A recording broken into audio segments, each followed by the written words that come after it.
तो पिछले क्लास में हमारे आपके बीच में जब हम लोग बेसिक फाइनल ईयर के जो हम लोग वीडियो का सीरीज बना रहे हैं, उस सीरीज में हम आपको पहले क्लास में वैलेंस बॉन्ड थ्योरी के बारे में एक्सप्लेन किए थे।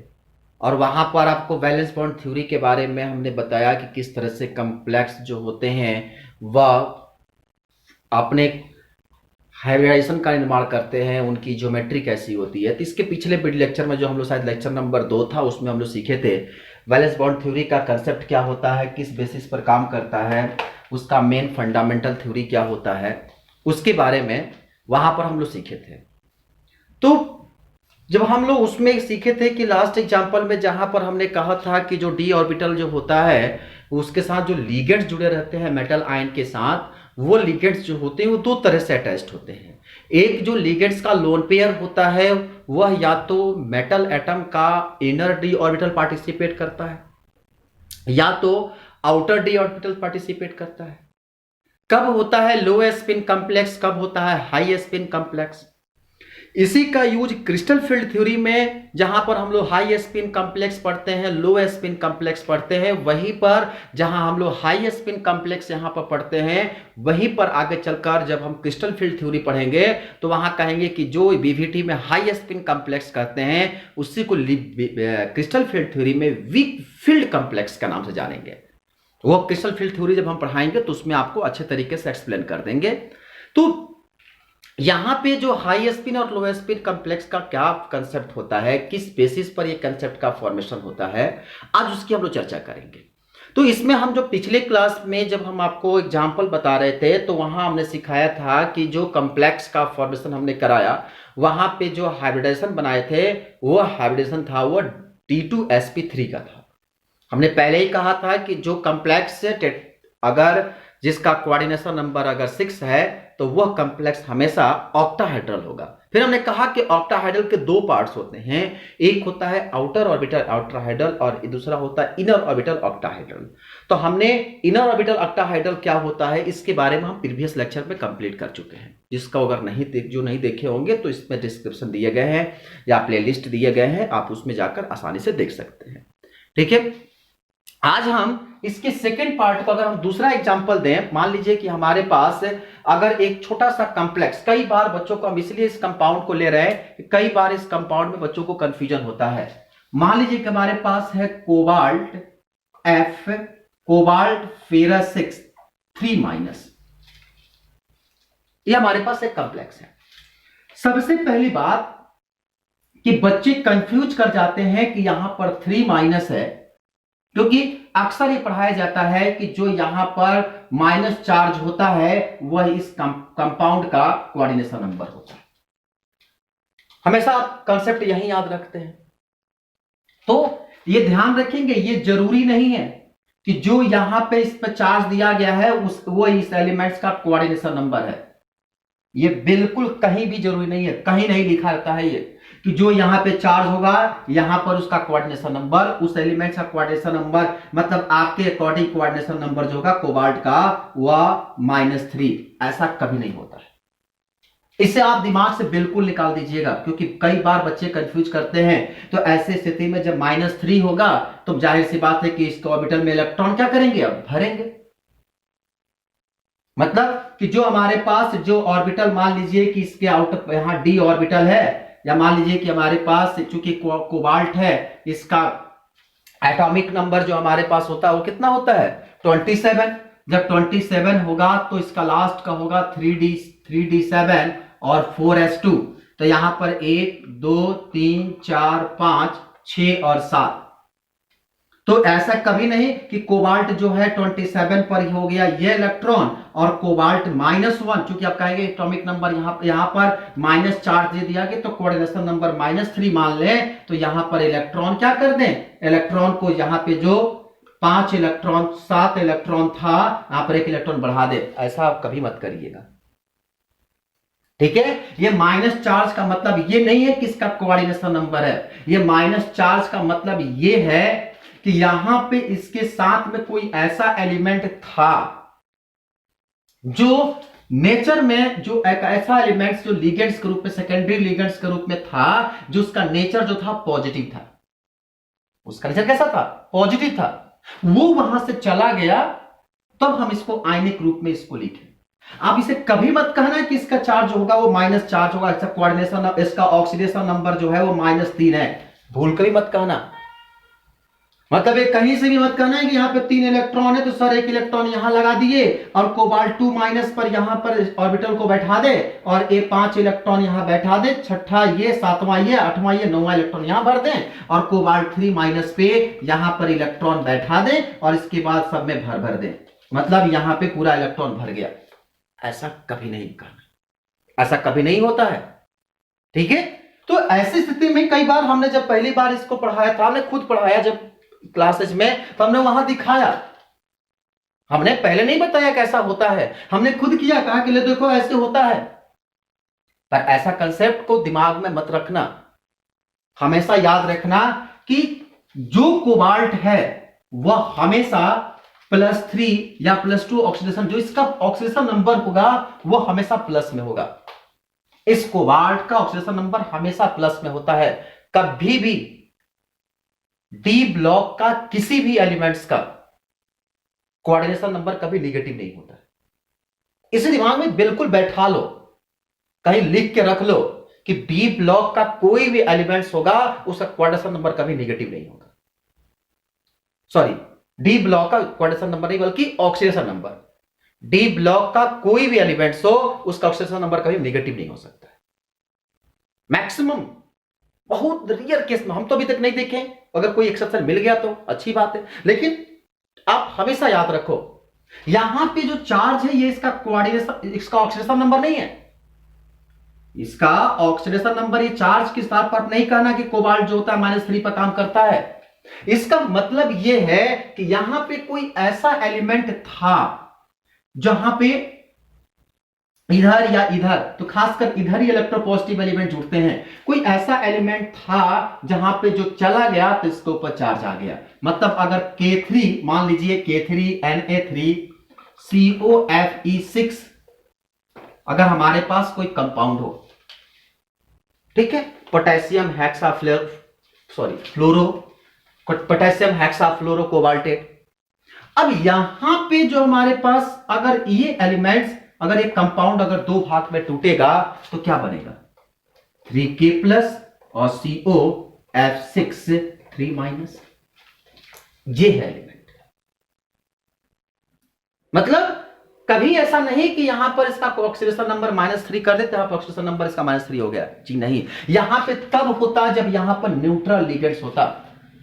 जैसे में अगर यहीं पर हमारे पास अगर कोई एग्जांपल अगर आपको दे दे, जैसे में अगर मान लीजिए कि कोई एग्जांपल आप ले लो, कोबाल्ट ले लो, H2O का होल ट्वाइस 2+, यहां पर ऐसा होता, तो यहां H2O जो होता है वो न्यूट्रल लिगेंड्स के रूप में काम करता है, 0 काम करता है, तब इस स्थिति में कोबाल्ट का ऑक्सीडेशन नंबर +2 होता है। इस बात को हमेशा याद रखेंगे। तो ऐसे कंडीशन में आप हमेशा ध्यान रखेंगे, ये कभी नहीं कहेंगे कि जो यहां एलिमेंट्स दे दिया गया वह इलेक्ट्रोनेगेटिव एलिमेंट होगा और वो उसका ऑक्सीडेशन नंबर होगा, ऐसा कभी नहीं। वहां आप पहले कैलकुलेट करो, यहां दिया गया है कॉम्प्लेक्स, तो उसका कोऑर्डिनेशन नंबर, ऑक्सीडेशन नंबर निकालो, इसका कोऑर्डिनेशन नंबर तो 6 है पर इसका ऑक्सीडेशन नंबर 6 नहीं है। ऐसी स्थिति में जब निकालेंगे तो x + 6 × -1 = -3, तो x - 6 = -3, x = -3 + 6 = +3। मतलब यहां कोबाल्ट किसने पर काम करेगा, +3 पे। तो आप हमेशा इस चार्ज को देखकर कंफ्यूज मत होना। तो ऐसी स्थिति में जब हमारे पास, जब इसका कोऑर्डिनेशन नंबर आ गया 6, मतलब इसके साथ 6 लिगेंड्स फ्लोराइड का है, जिसके पास 6 लोन पेयर शेयर करेगा, मतलब d ऑर्बिटल का 6 ऑर्बिटल उसको चाहिए। मतलब इस मेटल का 6 ऑर्बिटल चाहिए, वो d का हो, s का हो, p का हो, किसी का भी हो, पर इसको 6 ऑर्बिटल चाहिए ताकि वो अपना लोन पेयर दे सके। ध्यान रहेगा, 6 ऑर्बिटल उसको चाहिए।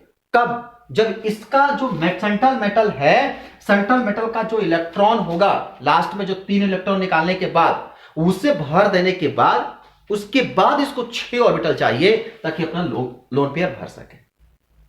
मतलब अगर कोबाल्ट 27 है तो हमने सीधा लिखा था ऊपर कि ये होता है 3d7 4s2। ठीक है, इसके पास 4p जो होता है इलेक्ट्रॉन नहीं होता है, 4p 0 होता है। मतलब इसका अगर हम d ऑर्बिटल बनाए तो ये इसका 5 ऑर्बिटल है, 5 इलेक्ट्रॉन, 6 इलेक्ट्रॉन और 7वां इलेक्ट्रॉन। और यहां पे जो इसका 4s2 है और ये इसका 4p है, खाली ऑर्बिटल है। जब ये कोबाल्ट प्लस बनाएगा तो ऐसी स्थिति में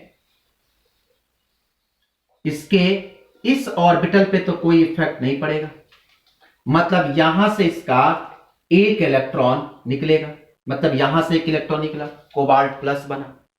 अगर यही कोबाल्ट जो 2+ बनता, ठीक है, तो जब इसको 2+ बनाएंगे तो क्या होगा, मतलब कि जब ये 2+ बनेगा तो यहां से इलेक्ट्रॉन तो निकलेंगे नहीं और यहां का इलेक्ट्रॉन खाली हो गया। ठीक है, लेकिन जब ये कोबाल्ट 3+ बनेगा तो क्या होगा। अब बारी आती है इस ऑर्बिटल की, मतलब यहां से एक इलेक्ट्रॉन निकलेगा, अब बच गया इसके पास, मतलब कि ये D जो बना वो बन गया D6। तो अब याद रखना कोबाल्ट 3+ की स्थिति में ये D6 बनाता है, D6 ऑर्बिटल इसके पास बचा रहता है। अब बात आती है कि इसके पास, तो कहते हैं आपको बता दें कि इस एलिमेंट्स, इस कोऑर्डिनेशन कॉम्प्लेक्स का बेस्ट एक्सप्लेनेशन हम आपको CFT में पढ़ाएंगे।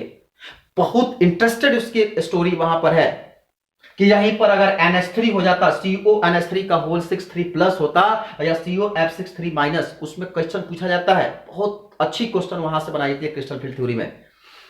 तो ऐसी स्थिति में जब हमारे पास एलिमेंट्स की बारी आई, अब बारी आती है इसकी पेयरिंग करने की। तो कहते हैं कि इसकी जो बाइंडिंग एनर्जी होती है वह उतना ज्यादा स्टेबल, मतलब कि फ्लोराइड जो होता है इनके पास जो स्प्लिटिंग एनर्जी होती है, मतलब इनको पेयरिंग करने की जो एनर्जी होती है वो उतना नहीं मिल पाती है, जिसके चलते वो ऑर्बिटल इसको आकर यहां पर पेयर कर ले। राइट की जो आउटर मोस्ट का ऑर्बिटल इलेक्ट्रॉन होते हैं इनके पास इतनी ज्यादा एनर्जी नहीं होती है, इनके पास उतना ज्यादा एनर्जी नहीं होती है, क्योंकि ये जो होते हैं वीक क्रिस्टल फील्ड फॉर्मेशन करते हैं। हम पढ़ाएंगे वहां पर, बहुत अच्छे तरीके से आपको सिखाएंगे क्यों फॉर्मेशन करते हैं। तो इनके पास होती है weak field ligand, sorry week crystal field बनाते हैं, और इनके पास चूंकि पेयरिंग एनर्जी इनकी ज्यादा नहीं होती है। जब पेयरिंग एनर्जी की वैल्यू ज्यादा नहीं होती है तो ऐसे कंडीशन में ये इलेक्ट्रॉन यहां पर पेयर नहीं कर पाते। और जब इलेक्ट्रॉन पेयर नहीं कर पाते हैं तो ऐसी स्थिति में ये पूरा का पूरा ऑर्बिटल, मतलब इलेक्ट्रॉन इसमें से जंप करके यहां और इसका इलेक्ट्रॉन यहां जंप नहीं कर पाता है, क्योंकि उतना एनर्जी कोबाल्ट के पास यानी कि इस लिगेंड के चलते इसको नहीं मिल पाता है, जिसके चलते ये ऑर्बिटल जब यहां नहीं आएंगे तो ऐसी स्थिति में ये जब कहानी यहां रुक जाएगा तो फिर फ्लोराइड तो कहेगा ना कि हमको 6 लोन पेयर चाहिए। तो ऐसी स्थिति में फ्लोराइड का जो लोन पेयर होगा एक यहां पे, ठीक है, अब इसके बाद एक यहां पे और 2 3 और 4, 2 ऑर्बिटल हमारे पास फिर बच गए। अब 2 ऑर्बिटल हमारे पास बच गए, इसके लिए हमें क्या करना पड़ेगा, क्योंकि ये है आपका 3D का, ये है आपका 4s का और ये है आपका 4p का। अब हमारे पास तीसरा ऑर्बिटल आता है, इसको हम लोग कहते हैं D ब्लॉक का, ये है आपका 4d का। क्योंकि इसके पास पेयरिंग एनर्जी कम है, ये ऑर्बिटल इलेक्ट्रॉन जो होता है पेयर नहीं कर पाता है। जब ये बच गया, जब 1 2 3 4 इसमें कंडीशन नंबर कितने हैं, 6 है, 6 ऑर्बिटल चाहिए, पर इसके 4 तो पार्टिसिपेट कर लिए, बच गया कितना 2। तो यहां से इसका अब D ब्लॉक से क्या करता है, ये 2 ऑर्बिटल को लेता है। अब यहां देखिए आप 1 3 4 और 2 6 ऑर्बिटल, इसके 6 कोऑर्डिनेशन नंबर, 6 अलग फ्लोराइड क्या करेगा, इसको लोन पेयर अपना भरेगा। तो ऐसी स्थिति में जो ऑर्बिटल बना, कितना बना, s का 1 p का 3 और d का 2, तो बन गया क्या चीज, sp3d2। अब जो sp3d2, अब जरा गौर समझिए, ऐसी स्थिति में यहां पर d जो है आउटर ऑर्बिटल पार्टिसिपेट किया, d जो कहां पे, आउटर ऑर्बिटल पार्टिसिपेट करता है। और जब आउटर ऑर्बिटल पार्टिसिपेट करता है तो ऐसे ऑर्बिटल को हम लोग कहते हैं outer orbital octahedral. Outer orbital octahedral, आई बात समझ में। तो ऐसे कंडीशन में हमारे पास ऑक्टा ऑर्बिटल ऑक्टाहेड्रल यानी कि आउटर ऑर्बिटल ऑक्टाहेड्रल कंसेप्ट आता है। तो अब जगह को समझिए, ऐसी स्थिति में जो हमारे पास इलेक्ट्रॉन अपना जंप करके अपने ऑर्बिटल में, मतलब यहां पे मैक्सिमम क्या है 4 है, मतलब ऑर्बिटल n-1d को फॉलो ना करके, n-1d मतलब अगर 4 - 1 इंटू डी मतलब 3d, ऑर्बिटल को जनरली 3d में होना चाहिए, लेकिन जो 3d पार्टिसिपेट ना करके ये पार्टिसिपेट करता है nd, मतलब कौन सा 4d में हमारा ऑर्बिटल, लास्ट ऑर्बिटल कहां गया 4d में। तो जब 4d में पार्टिसिपेट किया मतलब n-1d अगर करता तो ये बनाता d2sp3, क्योंकि d ऑर्बिटल इसका मिलता, लेकिन यहां पर nd में किया मतलब ये गया कहां पे 4d में। और जब 4d में गया तो ऐसी स्थिति में आउटर ऑर्बिटल पार्टिसिपेट किया, ऐसी स्थिति में इसकी स्पिनिंग पावर जो होती है वो काफी हाई होती है। हम आप बताए जाएंगे, आपको वहां बहुत अच्छे से सिखाया जाएगा सीएफटी में, क्योंकि बीवीटी का एक्सेप्शन बहुत है, इसलिए सीएफटी काफी सक्सेस थ्योरी है। तो यहां से आउटर मैक्सिमम स्पिन करता है और इसी को आगे चलकर हम लोग पढ़ते हैं हाई स्पिन कॉम्प्लेक्स। इसी को जब बीवीटी में हम इसको हाई स्पिन कॉम्प्लेक्स पढ़ते हैं, इसी को सीएफटी में वीक लिगेंड कॉम्प्लेक्स पढ़ेंगे। बीवीटी में इसको हाई स्पिन कॉम्प्लेक्स और सीएफटी में इसे वीक लिगेंड कॉम्प्लेक्स कहेंगे, क्योंकि इसमें क्रिस्टल फील्ड एनर्जी की वैल्यू क्रिस्टल फील्ड काफी कम पाया जाता है, जिसके चलते फोर्स ऑफ रिपल्सन की वैल्यू कम हो जाती है। वहां हम आपको एक्सप्लेन करेंगे क्यों। तो यहां पे क्या मिला, हाई स्पिन कॉम्प्लेक्स, और इस अगर वहीं डी पहले पार्टिसिपेट करता, मतलब अगर d2sp3 होता, तो ऐसी स्थिति में कॉम्प्लेक्स लिगेंड जो होते काफी दूर तक नहीं जाते, और उस स्थिति में इंटरनल पार्टिसिपेट करता, तो इसे हम लोग कहते हैं लो स्पिन कॉम्प्लेक्स। तो अगर D orbital inner orbital participate करता है तो कहलाता है लो स्पिन कॉम्प्लेक्स, अगर आउटर पार्टिसिपेट करता है तो कहलाता है हाई स्पिन कॉम्प्लेक्स। ठीक है, तो आप इसको बना लीजिए। अगर किस तरह की कोई डाउट होगा तो आप हमें बताएंगे, हम आपको इसका एक्सप्लेन कर देंगे। ठीक है, तो आप इसमें एक लाइन लिख लीजिए, in the formation of inner orbital complex, in the formation of inner orbital complex the electrons of the metal to pair up, and hence the complex is expected to be either diamagnetic or will have lesser number of unpaired electron.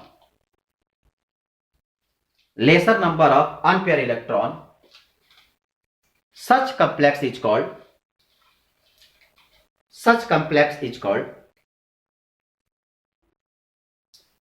low spin complex,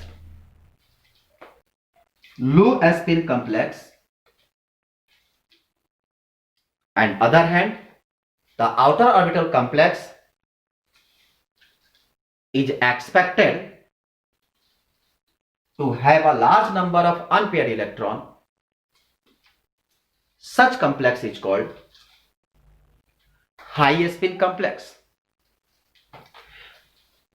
तो ऐसी स्थिति में कह रहा है कि यहां जो एलिमेंट है, बताइए इसमें इसका नेचर क्या होगा, क्योंकि इसमें अनपेयर्ड इलेक्ट्रॉन पाए जाते हैं, और जहां अनपेयर्ड इलेक्ट्रॉन पाए जाते हैं वह कॉम्प्लेक्स हमेशा पैरा मैग्नेटिक होता है।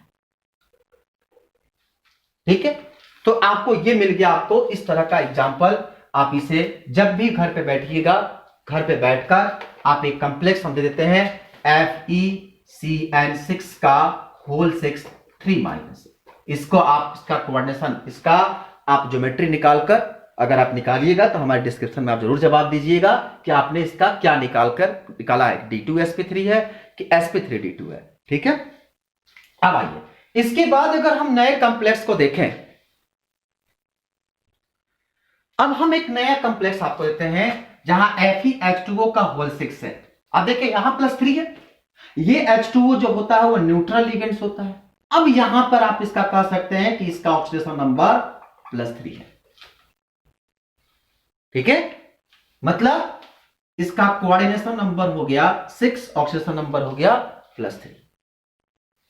अब देखिए, तो ऐसी स्थिति में जब हमारे पास इसका कॉन्फ़िगरेशन निकालने की कोशिश करेंगे तो इसका कॉन्फ़िगरेशन क्या होगा, क्योंकि फेरस जो होता है वह एटॉमिक नंबर 26, लास्ट में जो होता है 3d6 4s2, मतलब कि जब 3d6 4s2 की बारी आएगी तो ऐसी स्थिति में जो हमारे पास इलेक्ट्रॉन भरेंगे वह d में 6 इलेक्ट्रॉन और 4s में 2 इलेक्ट्रॉन, 4p जो होता है इसका खाली होता है। अब जब अगर फेरस +1 पर आए तो क्या होगा, जब फेरस +1 पर आएगा तो यहां से जो p ब्लॉक का जो ये आपका है 3d का, ये है 4s का, तो 4s का 1 इलेक्ट्रॉन रिमूव होगा। Fe जब 2+ पर आएगा तो क्या होगा,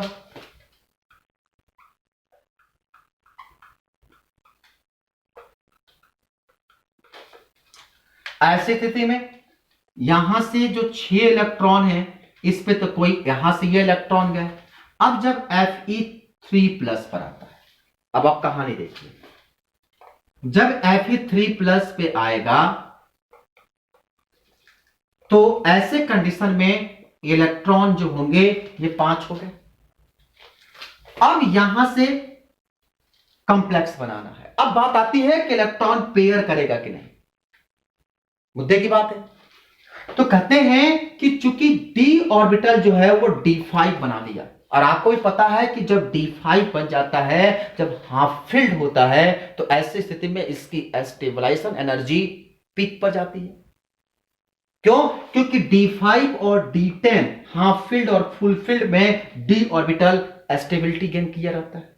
यहां पर तुम फुल हाफ स्टेबिलिटी, यहां फुल स्टेबिलिटी, तो मतलब कि यहां से इलेक्ट्रॉन निकालना काफी डिफिकल्ट होता है क्योंकि ये स्टेबिलिटी गेन कर लिया है। यही ना वजह होता है कि FeCl3 और FeCl2 में पूछा जाता है कौन ज्यादा स्टेबल है, तो FeCl3 को ज्यादा स्टेबल बताया जाता है। क्यों, क्योंकि Fe3+ FeCl3 में यहां Fe जो होता है वो 3+ पर और यहां पर Fe2+ पर होता है। मतलब Fe3+ जो होता है ये कंडीशन है और Fe2+ ये कंडीशन है। मतलब यहां से इलेक्ट्रॉन निकालना आसान है पर यहां से इलेक्ट्रॉन निकालना डिफिकल्ट है। क्यों, क्योंकि ये हाफ फील्ड भरा है, और जब हाफ फील्ड भरा है तो ऐसी स्थिति में इलेक्ट्रॉन को निकालना काफी डिफिकल्ट होता है क्योंकि ऑलरेडी स्टेबिलिटी गेन कर चुका है। क्योंकि डी ऑर्बिटल का रूल होता है कि अगर हाफ फील्ड और फुल फील्ड भरा होता है तो वह स्टेबल हो जाता है, तो इससे स्टेबिलिटी गेन कर लिया। तो ऐसे कंडीशन में इलेक्ट्रॉन को पेयर कराना या इलेक्ट्रॉन को बाहर निकालना काफी डिफिकल्ट काम है। उतनी एनर्जी ये नहीं मिल पाती है जिसके चलते ये इलेक्ट्रॉन क्या करे, पेयरिंग करे। जब इलेक्ट्रॉन पेयरिंग नहीं करेगा फिर भी हमको 6 तो लोन पेयर तो चाहिए भरने के लिए। तो ऐसी स्थिति में जब और ये पेयर नहीं करेंगे तब इसके बाद लोन पेयर की भरने की बारी आएगी तो फिर बाहर की तरफ जाएंगे। तो बाहर की तरफ जाएंगे तो 2 electron, 1 lone pair, 2 lone pair, 3 lone pair, हमारे पास 4 ही लोन पेयर बचे। अब ऐसे कंडीशन में हम फिर डी ऑर्बिटल को पार्टिसिपेट कराएंगे। तो यहां पे 5 और ये कितना 6। कई बार क्वेश्चन पूछते हैं बच्चे कि सर 2 ही क्यों लिए, तो 2 इसलिए लिए कि 1 यहां और 3 यहां, 4 हो गया, 2 बचा है 6 क्योंकि यहां पर कोऑर्डिनेशन नंबर कितने हैं 6, मतलब H2O के 6 लिगेंड्स पार्टिसिपेट करेंगे। तो यहां से लेकर यहां तक S का, P का 2 3 और D का 2 बन गया sp3, तो sp3d2 और इसका नेचर कैसा होगा, क्योंकि यहां पर पूरा का पूरा अनपेयर इलेक्ट्रॉन है, तो हो गया आपका पैरा मैग्नेटिक। और ये लो स्पिन की हाई स्पिन, तो हमने सीधे कहा कि यहां पर अगर बाहर जाता है तो नेचर हो गया हाई स्पिन कॉम्प्लेक्स। तो इस तरह से आपके पास कोऑर्डिनेशन नंबर 6 का जो भी कंपाउंड आपको मिले, आप डिसाइड कर लोगे कि नेचर ऑक्टाहाइड्रल है, आउटर हाइड्रल में आउटर है कि इनर है, ये नेचर कैसा है, बाहर की तरफ गया है तो कैसा आउटर हो गया, आउटर ऑक्टाहाइड्रल। तो आप कॉम्प्लेक्स को उसके स्ट्रक्चर बनाकर आप डिसाइड कर लेंगे कि इसका नेचर कैसा होगा, पैरामैग्नेटिक होगा कि डायामैग्नेटिक होगा, इसका कॉम्प्लेक्स हाई स्पिन कॉम्प्लेक्स, लो स्पिन कॉम्प्लेक्स। क्यों ध्यान रखना है, हाई स्पिन कॉम्प्लेक्स का हम बार बार बोल रहे हैं, सेफ्टी बहुत यूज है, ठीक है। तो ये सारे नेचर के बारे में आप कोऑर्डिनेशन नंबर 6, मतलब ये जितना एग्जांपल हमने कराया ये सारे वीवीटी का ऑक्टाहेड्रल कॉम्प्लेक्स का है। अब हम इसके बाद बढ़ते हैं कोऑर्डिनेशन नंबर 4 की कहानी पे। अब देखिए हमारे पास कॉम्प्लेक्सेस ऑफ कोऑर्डिनेशन नंबर 4, मतलब यहां पे सेंट्रल मेटल के साथ ऐसे लिगेंड जुड़े रहेंगे, मतलब लिगेंड्स की संख्या 4 होगी। सबसे पहले अगर इस एलिमेंट्स को देखें तो कहते हैं कि ये लेस इलेक्ट्रोनेगेटिव एलिमेंट होता है, Cn-, ये -1 पे काम करता है, ये लेस इलेक्ट्रोनेगेटिव एलिमेंट होता है। तो ऐसे कंडीशन में जब हमारे पास इसका निकालते हैं कोऑर्डिनेशन नंबर तो 4 है। अब इसका जब ऑक्सीडेशन नंबर निकालते हैं तो x + 4 × -1 = -2, x - 4 = -2, तो x = -2 + 4, तो x = +2, मतलब निकेल जो होगा वह कितने पे काम करेगा, +2 ऑक्सीडेशन स्टेट पे। अब देखिए क्योंकि ये लेस इलेक्ट्रोनेगेटिव एलिमेंट होता है, मतलब ये हमारे पास अगर निकल है, इसको हम मेटल मान लें, तो इसके चारों कॉर्नर पे Cn आकर अटैच्ड होगा। मतलब जब इसके चारों कॉर्नर पे Cn आकर अटैच्ड होगा तो इनके बीच की बाइंडिंग कुछ इस तरह की होगी, मतलब इनके बीच का बॉन्ड एंगल जो होगा वह 90 डिग्री का होगा। और जब इसका 90 डिग्री का एंगल होगा तो ऐसी स्थिति में यह होगा कैसा, स्क्वायर प्लेनर, ठीक है। अब ये स्थिति में जब हमारे पास स्क्वायर प्लेनर स्ट्रक्चर मिलता है तब हम डिसाइड करेंगे कि इसका हाइब्रिडाइजेशन क्या होगा। तो कहते हैं कि जो हमारे पास निकिल है, निकिल ऐसे एलिमेंट्स होते हैं जिनका एटॉमिक नंबर जो होता है वह कितना होता है, 28, मतलब ये होता है 3d8 4s2। मतलब कि जब इसका आप कॉन्फ़िगरेशन निकालते हैं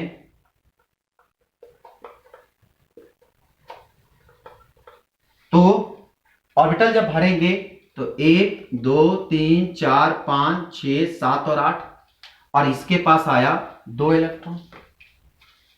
निकिल जो प्लस पे आता है तो ये बनाता है 1 2 3 4 5 6 7, इसके पास 8 तो रहेगा ही, और यहां से 1 इलेक्ट्रॉन निकलेगा। और जब निकिल 2+ बनाता है तो ऐसे सिचुएशन में क्या होगा, ये मान लीजिए यहां पर 4p का भी ऑर्बिटल ले ही लो, खाली रहते हैं सारे। तो जब ये, तो ऐसे कंडीशन में 1 2 3 4 5 6 7 और 8, और यहां के इलेक्ट्रॉन ऑर्बिटल खाली हो गए। अब जरा गौर से देखो, इनके पास चूंकि लेस इलेक्ट्रोनेगेटिव होते हैं, और यहां ऐसे कंडीशन में जो एनर्जी, जब हम आगे पढ़ेंगे जब CFT सब शुरू करेंगे और क्रिस्टल फील्ड थ्योरी पढ़ेंगे तो वहां आपको एक चीज सिखाएंगे कि जब हम स्प्लिटिंग करेंगे तो स्प्लिटिंग के दौरान जो ये DX Y Z, X Y और Z जो ऑर्बिटल होगा, जो लोब होंगे, इसमें जो टेट्राहेड्रल जो ये स्ट्रक्चर होता है, ये इनके जो स्ट्रक्चर होते हैं, ये जो आपके X Y, ये मान लीजिए कि आपका X, ये Y और ये Z ऑर्बिटल है, एक्सिस है, और ऐसी स्थिति में जब ये इलेक्ट्रॉन जब इस पे लिगेंड्स जब इसमें जुड़ेंगे तो हम आपको बताएंगे कि ये एक्सिस के अराउंड आते हैं, और जब एक्सिस के अराउंड आते हैं तो यहां से D X square minus Y square की वैल्यू काफी पीक लेवल पर चलती है। हमें स्प्लिटिंग सिखाएंगे वहां पर बड़े अच्छे तरीके से कि स्प्लिटिंग जब D X square minus square का हाई लेवल पर चलता है, ऐसी स्थिति में जब स्प्लिटिंग होती है तो हाई एनर्जी वहां से स्प्लिटिंग मिलती है। तो मतलब कि उसमें से जो लास्ट जो ऑर्बिटल हमारे पास मिलता है, क्योंकि जेड एक्सिस पर इसके ऑर्बिटल नहीं होते हैं, इसीलिए जेड स्क्वायर की वैल्यू जो होती है कम होती है। मतलब पेयरिंग एनर्जी क्या होता है, यहां पर डोमिनेट करता है। तो ऐसे सिचुएशन में ये इलेक्ट्रॉन यहां पर आकर पेयर कर जाएगा, और जब पेयर कर जाएगा तो ऑर्बिटल जो बनेगा नया डायग्राम वो कैसा होगा, मतलब यहां पे ये एक ऑर्बिटल यहां पे वैकेंट हो गया। तो ऐसे सिचुएशन में हमारे पास 4 लिगेंड्स हैं, तो एक लिगेंड, दूसरा लिगेंड, तीसरा लिगेंड और चौथा लिगेंड। अब 4 लिगेंड मतलब कैसा, ये है D, ये है S और ये है P2, तो बनता है D2sp2, sorry DsP2, not D2, DsP2। तो आप याद रखेंगे कि स्क्वायर पिलर स्ट्रक्चर का ज्योमेट्री जो होता है वह DsP2 होता है। हम आपको फिर बता रहे हैं कि इसका हम एक्सपेंशन वहां पर पूरा फ्लो चार्ट के साथ करेंगे। तो क्यों DsP2 हुआ, क्योंकि यहां पर पेयरिंग एनर्जी ज्यादा हो जाती है, इलेक्ट्रॉन आसानी से क्या करता है, पेयर कर जाता है, क्योंकि इसकी नेचर जो होती है लेस इलेक्ट्रोनेगेटिव होती है, इसके बीच में उतना हाई रिपल्सन फोर्स काम नहीं करता है। लेकिन यहां पर अगर मोर इलेक्ट्रोनेगेटिव एलिमेंट होता तो हाईली, यहां पर अगर फ्लोरीन रख देते या हाईली इलेक्ट्रोक्लोरीन रख देते तो क्या होता, तब ऐसी स्थिति बीच में इनके बीच में हाई रिपल्सन फोर्स काम करता, तब वहां से इलेक्ट्रॉन की पेयरिंग करना काफी डिफिकल्ट होता है। तब इलेक्ट्रॉन यहां से पेयरिंग, मतलब जो इलेक्ट्रॉन यहां से कूद के यहां आ गए तब वो पेयर नहीं करता, क्योंकि हाई इलेक्ट्रोनेगेटिव होता, वहां पर डीजेड स्क्वायर की वैल्यू डोमिनेट कर जाता। जो डीजेड स्क्वायर की वैल्यू यहां पर कम हो गया है, D X Y D Y Z D Z X D X square minus Y square D Z square, तो डीजेड स्क्वायर की वैल्यू जो कम हो गया है यहां पे ऑर्बिटल नहीं होने के कारण, हम आपको बता रहे हैं कि यहां पर कैसे नहीं होगा, बार बार रिपीट कर रहे हैं कि सीएफटी में आपको बहुत अच्छे से एक्सप्लेन करेंगे। तो जो वैल्यू यहां पर कम हो जा रही है, वो जो एनर्जी यहां पर आकर पहुंच जा रहा है, वहां जब यहां पर क्लोराइड होता तो तब इस स्थिति में क्लोराइड जब होता तो ऐसी स्थिति में इनके बीच में रिपल्सन काम करता, और ये जो बॉन्ड यहां पर ऐसे हैं इनके बीच में सेपरेशन बढ़ जाता और ये चलाता ऐसे की तरफ, इनके बीच का रिपल्सन काम करता, ऐसे हो जाते। तो ऐसे कंडीशन में वहां पर उनकी बाइंडिंग एनर्जी जो फोर्स ऑफ रिपल्सन होती है वो बढ़ जाती, तब डीजेड स्क्वायर का वैल्यू जो होता वो बढ़ जाता। ठीक है, तो ऐसे अगर मान लीजिए कि यहां पर तो यहां पर H2O भी होता तो सेम कहानी होता, क्योंकि यह भी एक तरह के न्यूट्रल लिगेंड्स के रूप में काम करता है। लेकिन जब मोर इलेक्ट्रोनेगेटिव एलिमेंट जब आता है तब कहानी क्या होती है। ठीक है, जैसे मैं भी आपको समझाते हैं। तो इसका नेचर अगर हम पूछ लें तो क्या होगा, देखिए सारे के सारे पेयर्ड इलेक्ट्रॉन है, और जब इसका पेयर्ड इलेक्ट्रॉन है तो ऐसी स्थिति में बन जाएगा क्या चीज, डायामैग्नेटिक। ठीक है, तो ये कहानी हो गया डायामैग्नेटिक का। अभी हम इसके बाद भी एग्जांपल, अगर हमारे पास एक एग्जांपल दे NiCl4 2-, अभी हमने कहा भाई निकिल का एग्जांपल हमने लिया था, वहां पर H2O होता है, ये लेस इलेक्ट्रोनेगेटिव था Cl, यहां पर क्लोराइड जो है मोर इलेक्ट्रोनेगेटिव है, और जब यह हाई इलेक्ट्रोनेगेटिव होगा तो ऐसे कंडीशन में क्या होगा कि मतलब जो निकिल हमारे पास है, आप पहले तो इसका आप कोऑर्डिनेशन नंबर पूछे तो 4 और ऑक्सीडेशन नंबर पूछे तो x plus 4 into minus 1 equal to -2, तो x और प्लस -4 इजकल टू -2, तो x इजकल टू -2 प्लस 4, तो x इजकल टू आ गया +2। ठीक है, सिमिलर कहानी रिपीट करते हैं, निकिल की स्टोरी आगे बढ़ाते हैं, क्या होगा, क्योंकि हम अभी आपका स्ट्रक्चर बाद में बनाएंगे। अगर निकिल की स्टोरी हम अगर शुरू करें तो निकिल का एटॉमिक नंबर फिर अभी हमने पढ़ा 28, तो ये आ गया 3d8 4s2,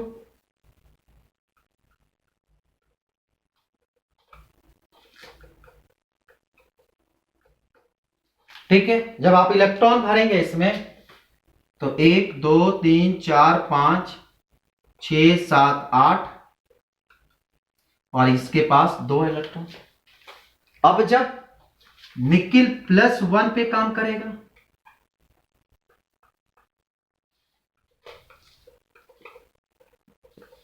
फिर क्या होगा? 1 2 3 4 5 6 7 8 और यहां पर 1 इलेक्ट्रॉन। लेकिन अगर यहीं पे निकिल 2+ पे काम करे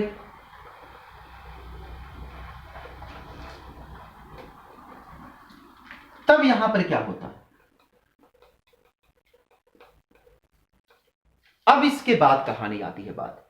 तो यहां पे चूंकि क्लोराइड जो है वो हाईली इलेक्ट्रोनेगेटिव होता है, और जब हाईली इलेक्ट्रोनेगेटिव होगा तो ये जो हमारे पास जेड एक्सिस, वाई एक्सिस और एक्स एक्सिस, एक्स वाई और जेड।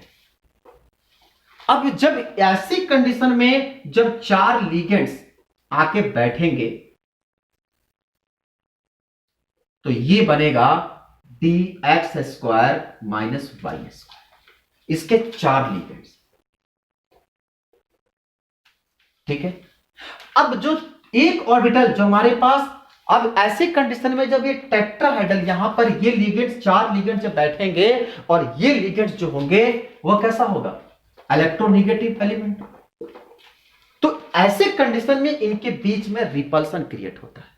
मतलब ये मेटल आयन था और इसके 4 लिगेंड्स अगर हम इनके 4 कॉर्नर पे बैठा दें तो ये जो होगा इनके बीच में हाईली इलेक्ट्रो रिपल्सिव फोर्स काम करेंगे, इलेक्ट्रोनेगेटिव है, रिपल्सन काम करते हैं। तो ऐसे कंडीशन में ये जो मेटल आयन है इनके बीच का सेपरेशन क्या करता है? बढ़ जाता है।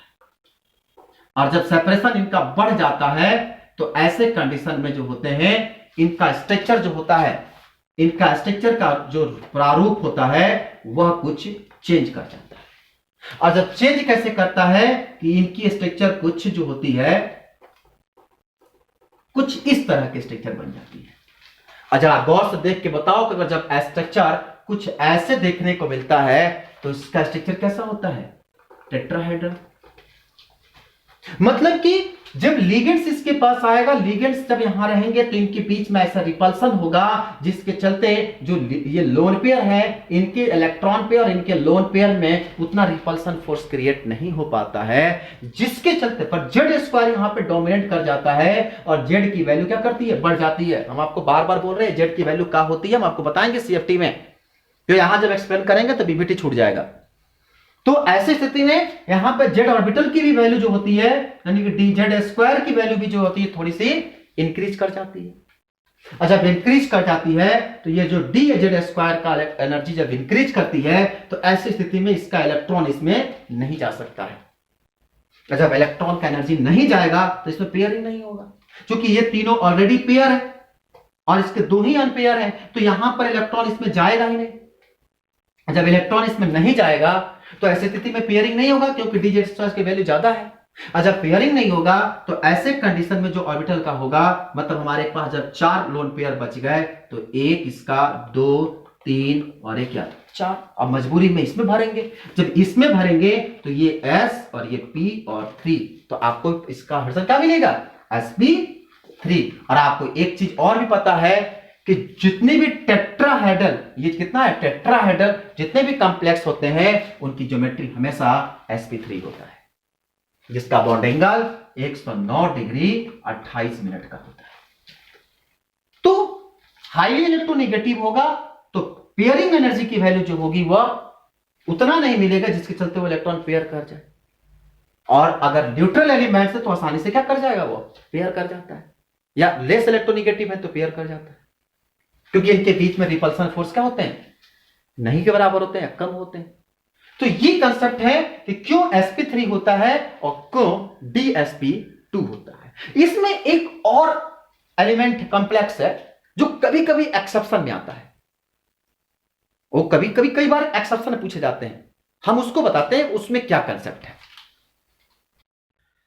हम आपको एक कंपाउंड दे दिए हैं NiCO का होल 4, आप इसे घर पर बैठकर करिएगा, इसका ज्योमेट्री क्या होगा आप हमें जरूर बताइएगा। हम एक कंपाउंड दे रहे हैं आपको CuNH4 का होल 4 2+। अगर इसको आप देखें तो NH4 है और NH4 के कॉम्प्लेक्स जो होते हैं वो जनरली जब आप इसको देखेंगे तो ये न्यूट्रल होते हैं, और जब ये न्यूट्रल लिगेंड्स होंगे तो ऐसे कंडीशन में जो कॉम्प्लेक्स हमारे पास का फॉर्मेशन होगा, कॉम्प्लेक्स जो बन के तैयार होंगे, सॉरी NH4 नहीं एग्जिस्ट करता, NH3 सॉरी, NH3 जो होता है न्यूट्रल होता है। और जब आप न्यूट्रल देखेंगे तो आप इसको अगर कोई पूछे कि बताइए इसका ज्योमेट्री क्या होगा, तो अगर आपको थोड़ी सी भी कंसेप्ट पता होगा तो कहेंगे इसका कोऑर्डिनेशन नंबर 4 है। बताइए ज्योमेट्री क्या होगा, सीधा कहेंगे ना इसकी ज्योमेट्री क्या होगा, लिगेंड न्यूट्रल लिगेंड से +2 कोऑर्डिनेशन ऑक्सीडेशन नंबर है, जो कोऑर्डिनेशन नंबर 4 है। कोऑर्डिनेशन नंबर 4 का 2 ही केस होता है, या तो स्क्वायर प्लेनर हो गया तो टेट्राहेड्रल होगा। तो यहां का कोऑर्डिनेशन नंबर 4 है, न्यूट्रल लिगेंड्स है, सीधे कहेंगे क्या होगा, स्क्वायर प्लेनर। लेकिन एक चीज है इसमें, होता तो स्क्वायर प्लेनर है, लेकिन इसका जो कभी कभी रेयर केस में एग्जाम में पूछा जाता है, ठीक है, कि इसका जो हाइब्रिडाइजेशन होता है वह DsP2 ना होकर, इसका एडिशन DsP2 ना होकर sp2d होता है। मार्क कर लेना इस क्वेश्चन को, DsP2 ना होकर sp2d होता है। बड़ी इंटरेस्टेड केस है, ऐसा क्यों होता है? तो देखो सबसे बड़ी चीज होती है कि आप जब इसका स्टडी करोगे कॉपर का तो होता है 29, मतलब 3d10 और 4s2 4s1, मतलब ये आपका d ऑर्बिटल और ये आपका s ऑर्बिटल और ये आपका p ऑर्बिटल। मतलब कि जब आप इलेक्ट्रॉन भरोगे तो इसमें तो पूरे के पूरे पेयर्ड इलेक्ट्रॉन है और इसके पास एक इलेक्ट्रॉन है। लेकिन जब आप कॉपर 2+1 बनाओगे तो ऐसे कंडीशन में क्या होगा,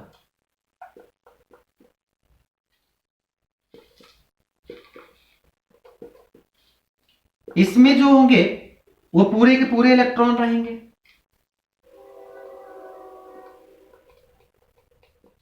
और इसके इलेक्ट्रॉन जो होंगे निकल जाएंगे। अब ये कॉपर 2+ जब बना, आपको पता है ना कि कॉपर +1 पर काफी हाईली स्टेबल होता है क्योंकि ये पूरा फुलफिल्ड है, और कॉपर 2+ बनाना थोड़ा डिफिकल्ट होता है। क्यों? क्योंकि यहां से इलेक्ट्रॉन निकालना बहुत डिफिकल्ट होता है, क्योंकि ये क्या है, स्टेबल है। और जब स्टेबल है तो ऐसी स्थिति में इलेक्ट्रॉन निकालना काफी डिफिकल्ट है। लेकिन यहां जब हम इलेक्ट्रॉन निकालेंगे तो इसको हाई एनर्जी देंगे, क्या करेंगे, हाई एनर्जी देंगे। और जब हाई एनर्जी देंगे तो ऐसी स्थिति में जो हाई एनर्जी इसको देंगे, तो हाई जब एनर्जी देंगे तो अब जब ये ब्रेक होगा तो ब्रेक के बाद इसकी कहानी बदल जाती है। अब चूंकि इसको ब्रेक करने के लिए इतना मैक्सिमम एनर्जी देनी पड़ती है, हाई एनर्जी देनी पड़ती है, तो ऐसी स्थिति में आप जब पढ़ोगे कि सर इसका जनरल हाइड्रोजन क्या होगा, तो जाहिर सी बात है कि इसके पास एक ही इलेक्ट्रॉन है, एक ही इलेक्ट्रॉन है। मतलब कि जब भी जाएगा लोन पेयर तो इसमें आएगा, इसमें आएगा और इसमें आएगा और इसमें आएगा, तो ये हो जाएगा क्या चीज, sp3, जनरल sp3 होना चाहिए। कहानी देखो कितना इंटरेस्टेड है। जब इलेक्ट्रॉन यहां पर है तो कहां जाएगा, तब तो sp3 हो गया, तब स्क्वायर प्लेनर कैसा, तब तो ये टेट्राहेड्रल होना चाहिए, पर ये इलेक्ट्रॉन निगेटिव है नहीं तो टेट्राहेड्रल होता नहीं है। अब ऐसे सिचुएशन में कहानी कितनी अच्छी होती है। अब देखिए, जब इसे हाई एनर्जी दी जाती है तो इसकी एनर्जी, जब लोन पेयर भरने की बारी आती है तो जो इसका लोन पेयर होता है वह लोन पेयर बड़े इंटरेस्टेड तरीके से भरते हैं। ध्यान रखना, ये जो है हाइपोथेटिकल डाटा है, मतलब प्रैक्टिकल डाटा है। तो कहते हैं कि जब इसे जब इसका स्टडी किया गया और जब इससे हम स्पेक्ट्रोस्कोपिक स्टडी से किया गया तो क्या देखा गया कि जो लोन पेयर इसका था वो लोन पेयर इसके डी के तीसरे ऑर्बिटल में न भरकर ये इसका लोन पेयर आकर इसके पी के तीसरा ऑर्बिटल में ना भर के क्या किया, ये डी के पहले ऑर्बिटल में आकर भर जाता है। पूछा जाता है क्यों? तो कहते हैं कि कॉपर जो होता है +2 पे बहुत रियर केस में एग्जिस्ट करता है। कॉपर +2 पे बहुत रियर केस में एग्जिस्ट करता है, मतलब कि कॉपर 2+ तुरंत कॉपर 3+ में कन्वर्ट हो जाता है। कॉपर 2+ तुरंत कॉपर 3+ में कन्वर्ट हो जाता है, मतलब कि कॉपर 2+ के एक्जिस्टेंस मात्र लिटिल बिट होता है। ऐसी कंडीशन में जैसे ही कंप्लेक्स को छोड़ते हैं वह 2+ से सीधा किस में कन्वर्ट होता है, 3+ में कन्वर्ट हो जाता है। मतलब कि जो 2+ की कहानी थी जो 3+ में आती है, तो ऐसी स्थिति में जो हमारे पास जो इलेक्ट्रॉन होते हैं, मतलब कि इसकी एक्साइटेबिलिटी एनर्जी ज्यादा हो जाती है, जिसके चलते यहां पर डी ऑर्बिटल जो होता है वो क्या करता है, 2+ से 3+ में कन्वर्ट होना, जिसके चलते क्या होती है कि ये जो इलेक्ट्रॉन होते हैं वह 4p में प्रेजेंट नहीं रह पाते हैं। 2 से 3+, 2p से 3+ होने के कारण इसके जो लोन पेयर इलेक्ट्रॉन होते हैं वह 4p में नहीं रह पाते हैं।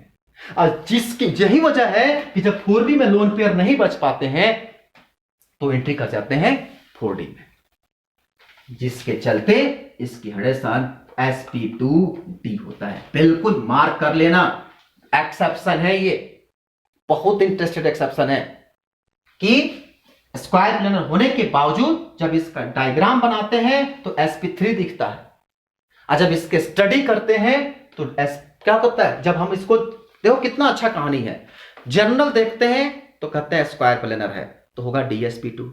जब इसका ऑर्बिटल डायग्राम बनाते हैं तो एक ही इलेक्ट्रॉन पेयर बनता है, फिर कहते हैं कि नहीं ये तो sp3 होना चाहिए। लेकिन जब इसका स्टडी करते हैं तो कहते हैं कॉपर 2+ जो होता है रियल केस में एग्जिस्ट होता है, बहुत लिटिल बिट एग्जिस्ट करता है, और जब तुरंत कॉपर 2 से कॉपर 3 में बदल जाता है तो ऐसी स्थिति में 4p के पास लोन पेयर नहीं बचते हैं, वो सीधा जाकर कहां भरते हैं, 4d में भरते हैं।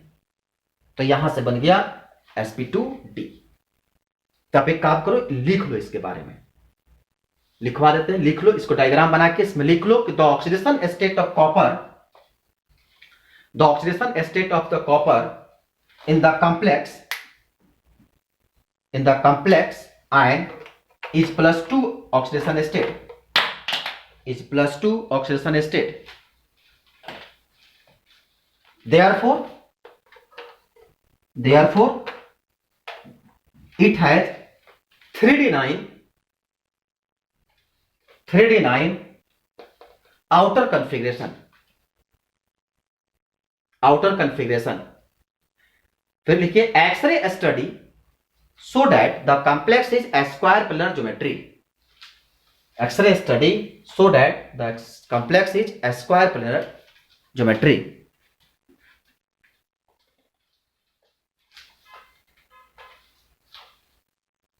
means hybridization will be dsp2।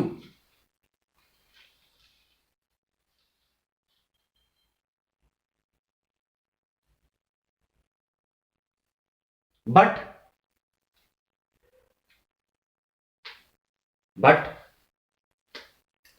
after a study of but after a study with the help of a spectroscopy,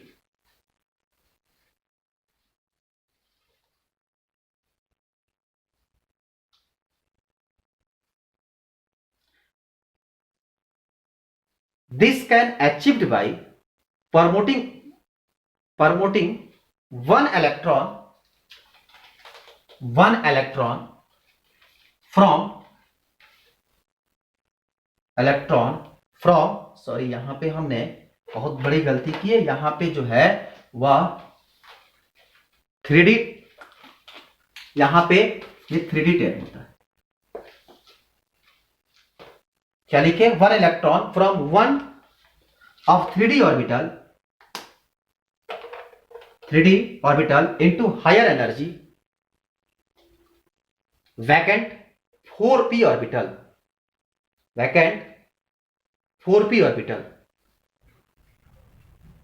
but if the electron occupy high energy level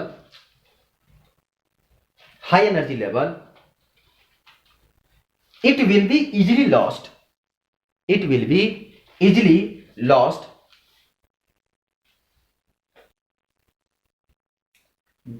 Easily lost. That is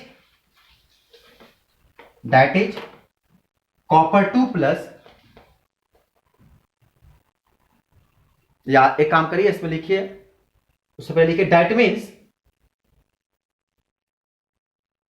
that means that the complex could be easily oxidized, that is copper 2 plus to copper 3 plus, या copper 2 plus will be changed in copper 3 plus. However, this does not, इसका मतलब क्या, orbital lone pair, this does not present in 4p orbital.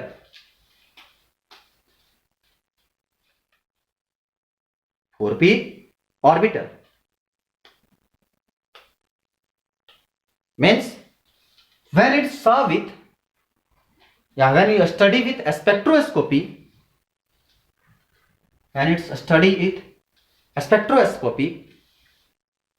we also find the ligands lone pair या ligands could not present in the 4p orbital. Electron या ऐसे लिख सकते हैं, could not present या not so in 4p orbital.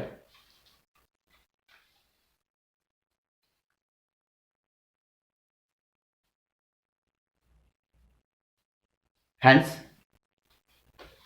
this complex is a square planar involving sp2d hybridization. sp2d hybridization. तो I hope आपको VVT की सारी कंसेप्टें समझ में आ गई होगी. अब एक काम करते हैं, आप एक हेडिंग डाल दीजिए, drawback of VVT. Drawback of VVT मतलब ये कैसे सक्सेस नहीं हुआ. तो सर पहला पॉइंट लिखिए, it does not explain the spectra of complex.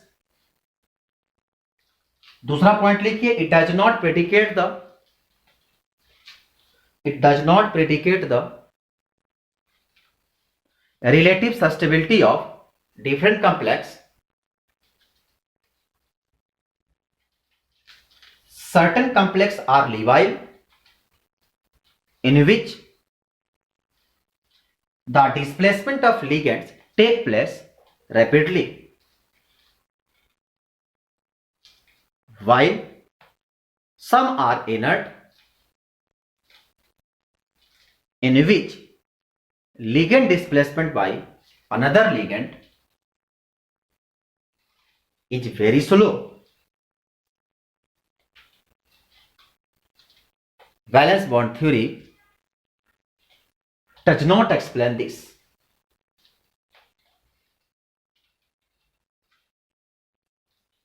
मतलब कि अगर लिवाइल कॉम्प्लेक्स हो, एक ही एलिमेंट्स के कई सारे लिगेंड्स हो, तो उनके बीच में क्या रिलेशनशिप होते हैं. हमने अभी कहा ना कि अगर मान लीजिए कि हमारे पास FeCl6 और FeCl6 के साथ FeCl4 हो, तो इनके ये जितने लिवाइल कॉम्प्लेक्स होते हैं उनके बीच में क्या रिलेशनशिप होता है, कैसे आप डिसाइड करोगे कि उसका हाई स्पिन कॉम्प्लेक्स, लो स्पिन कॉम्प्लेक्स, कौन सा पैरामेट्रिक कौन डायमेट्रिक होता है, इसकी प्रॉपर्टी कैसे आधार पर, उसके एनर्जी के आधार पर कैसे बांटेंगे, इसके बारे में उन्होंने कुछ एक्सप्लेन नहीं किए थे. ठीक है. थर्ड पॉइंट लिखिए, it does not explain colour of the complex. ये सबसे इंपॉर्टेंट चीज है. डी ब्लॉक का सबसे बड़ी कैरेक्टर होती है कि सारे एलिमेंट्स कॉम्प्लेक्स जो होते हैं कलर बनाते हैं, पर एक कलर के बारे में कुछ एक्सप्लेन नहीं किया. It does not explain the colour of the complex. चौथा पॉइंट लिखिए, the valence bond theory does not tell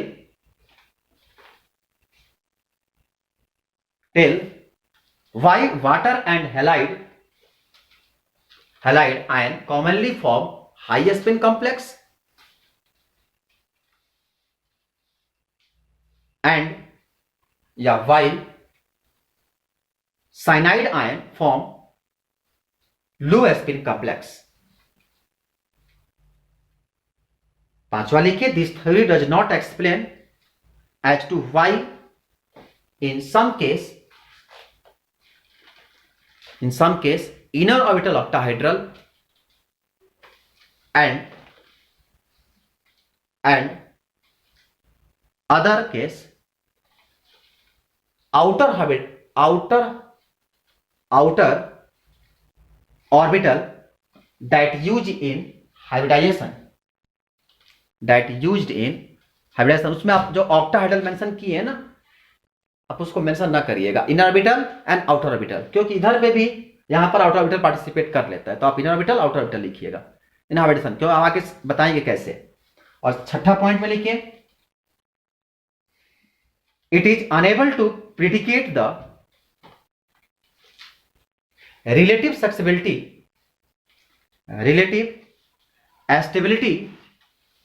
of different ligands. और आखिरी और अंतिम point, it does not take into account of a splitting of D energy level. Splitting of D energy level बहुत important चीज है। CFT में सबसे पहली चीज यही बात होती है कि जब इनके बीच में फोर्स ऑफ रिपल्सन, इलेक्ट्रॉन के और इसके लोन पेयर के बीच में, लिगेंड्स के लोन पेयर और मेटल के इलेक्ट्रॉन के बीच में जब रिपल्सन फोर्स काम करता है तो ऑर्बिटल जो होते हैं दो भागों में टूट जाते हैं। और कैसे टूटते हैं, उसकी हायर एनर्जी क्या होती है, लोअर एनर्जी क्या होती है, किस आधार पर इसको हम बांटेंगे कि कब T2G होता है, कब EG होता है, ये सारी चीजें जो होगी हम अगले आप जो लेक्चर अपलोड करेंगे उसमें आपको जरूर अच्छे तरीके से क्रिस्टल फील्ड थ्योरी को हम अच्छे से एक्सप्लेन करेंगे। ठीक है, तो बीबीटी में बस इतना ही, फिर मिलेंगे हम लोग अगले लेक्चर में। Thank you so much.